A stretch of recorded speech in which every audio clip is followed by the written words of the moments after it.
Today we're conducting extrication training with the new Genesis tools that we were given from the Sinise Foundation. This allows us to practice our skills and be able to use the tools and get a feel for them and be able to do some of the things that we would do on a call.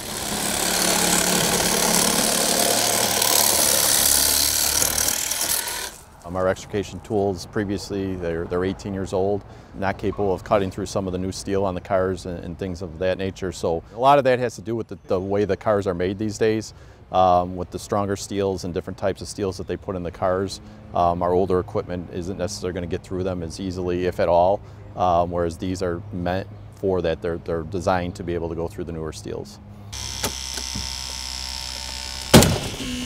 What they had in the past was called hydraulic tools, and that had a process of running a gas, what we call a power unit or a generator. They would have to hook up hydraulic hoses, and then they were confined to working within the length of those hoses on an operation. These do not have any hoses. They're all battery driven, so they're able to deploy much quicker. They're much more powerful. To give an example, the cutter that they were using in the past had a cutting force of 60,000 pounds. The cutter that they have now has a cutting force of 236,000 pounds. So as the cars have evolved and the technology has changed with the automobile manufacturers, you have to keep pace with that with the tools, because otherwise, as the cars get stronger, your tools have to get stronger as well. And if you don't, you're going to have a really hard time getting patients out of the vehicles.